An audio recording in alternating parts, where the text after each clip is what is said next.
एक बार की बात है, एक लड़का था।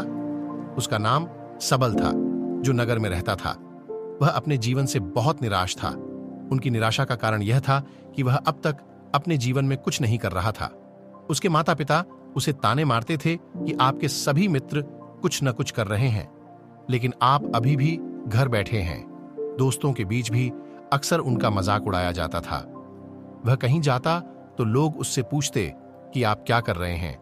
उसे यह बताने में भी शर्म आ रही थी। वह कुछ नहीं कर रहा था। धीरे धीरे उसने रिश्तेदारों से मिलना जुलना कम कर दिया और लोगों से मिलना भी बंद कर दिया। वह ज्यादातर समय घर पर ही रहता है।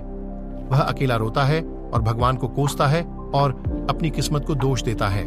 अब उसे अपना जीवन बोझ लगने लगा था। कभी कभी वह सोचता कि कब वह कुछ करने के योग्य बनेगा, और फिर वह सोचता कि जिंदा रहने से अच्छा मर जाना है। एक दिन वह अपने नगर की एक गली से गुजर रहा था। तभी उसने देखा कि एक उपदेशक दुख और परेशानियों पर उपदेश दे रहा है। वह भी उसी भीड़ में सबसे पीछे बैठ गया और गुरु के प्रवचन सुनने लगा। उपदेशक कह रहा था, दुख एक शिक्षक की तरह है जो हमें जीवन की सच्चाई दिखाता है और हमें जीने का सही तरीका सिखाता है। आप चाहें तो जिंदगी जीना भी सीख सकते हैं। गुरुजी उपदेश दे रहे थे कि तुम चाहो तो कुछ भी हासिल कर सकते हो, और अगर चाहो तो एक कोने में बैठकर रो सकते हो। इन सभी बातों को सबल ध्यान से सुन रहा था, लेकिन शिक्षक की यह बातें पसंद नहीं आई। उसने खड़े होकर कहा कि कुछ भी सिखाने से दुख दूर नहीं होता। इसमें केवल दर्द होता है। दुख की पीड़ा अनंत है। ऐसा लगता है कि इसके बाद कुछ होने वाला नहीं है। इससे कुछ भी फर्क नहीं पड़ता है। इसके सामने तो मौत भी छोटी लगती है। उपदेशक ने कहा, फिर तुम्हारा दुख क्या है? सबल ने उसके सामने अपनी सारी व्यथा सुनाई और पूछा, मेरे दुख का कोई उपाय है तुम्हारे पास?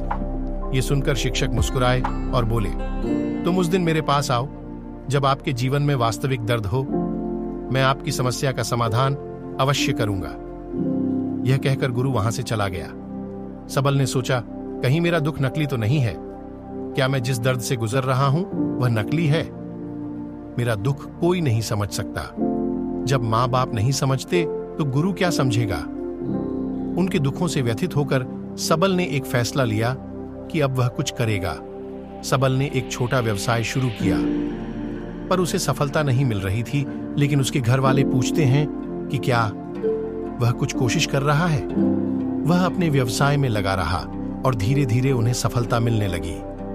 फिर उसने गति पकड़ी और केवल 3 साल के अंदर ही वह एक बड़ा बिजनेसमैन बन गया। अब सबल के आसपास ऐसे कई लोग थे जो उसकी परवाह करता था, जो उससे प्यार करता था। अब उनके परिवार के सदस्य भी उसकी तारीफ करते नहीं थक रहे थे। दिन ब दिन उसके मित्रों की संख्या बढ़ती जा रही थी। अब वह अपनी जिंदगी से बहुत खुश था। उम्मीद है आपको कोई नहीं समझ कहानी पसंद आई हो। जब माँ बाप नहीं समझते तो गुरु पसंद आई हो तो अपने दोस्तों उनके दुखों से व्यथित होकर सबल ने एक फैसला लिया कि अब वह कुछ करेगा। सबल ने एक छोटा व्यवसाय शुरू किया, पर उसे सफलता नहीं मिल रही थी। लेकिन उसके घर वाले पूछते हैं कि क्या वह कुछ कोशिश कर रहा है?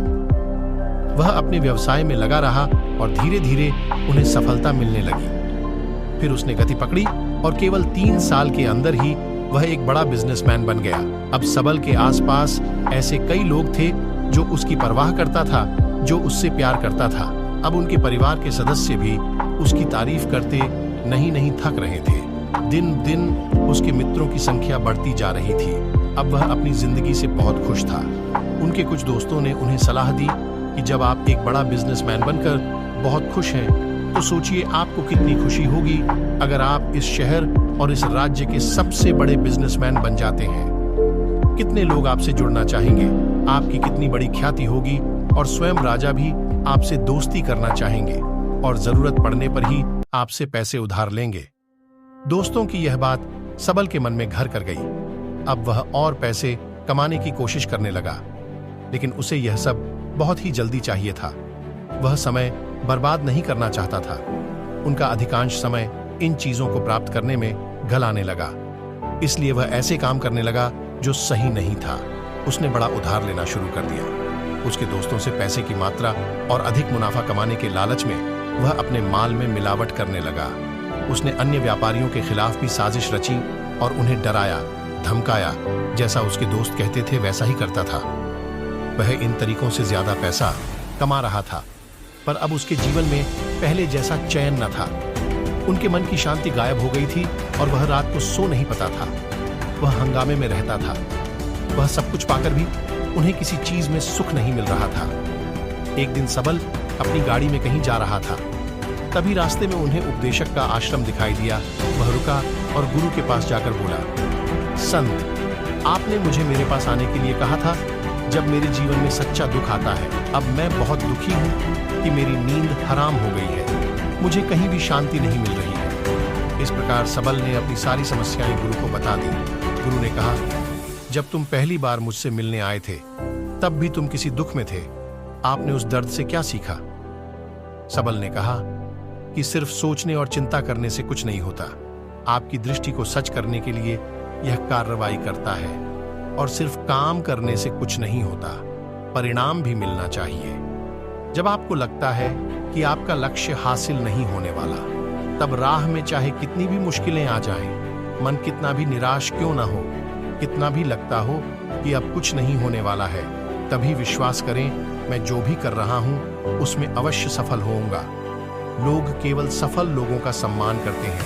कोई कितना भी अच्छा क्यों ना हो, वह हमेशा लोगों की नजरों में बोझ बने रहते हैं। यह सब सुनकर उपदेशक मुस्कुराया और बोला, जब आपके पास है तो यह वास्तविक दुख नहीं है। अपने जीवन में वास्तविक दुख आए तब मेरे पास आओ, मैं उसे ठीक कर दूंगा। सबल ने जाते समय साधु को सोने के सिक्कों से भरा घड़ा भेंट किया। घड़े को देखकर गुरु ने कहा कि यह मेरे किसी काम का नहीं है। उस पेड़ के नीचे गड्ढा खोदकर गाड़ दो। सबल ने घड़े को पेड़ के नीचे दबा दिया, जैसा कि गुरु ने बताया, और वहां से चला गया। कुछ दिनों से कारोबार ठीक चल रहा था, लेकिन व्यापार के गलत तरीके के कारण धीरे धीरे उसे व्यापार में घाटा होने लगा। उसकी सारी दौलत धीरे धीरे खत्म होने लगी, और एक दिन ऐसा भी आया जब उसके पास कुछ भी नहीं बचा और उस पर कर्ज का बोझ चढ़ गया था। परंतु वह निश्चिंत था, क्योंकि उसने अपना सारा कर्ज अपने दोस्तों से लिया था।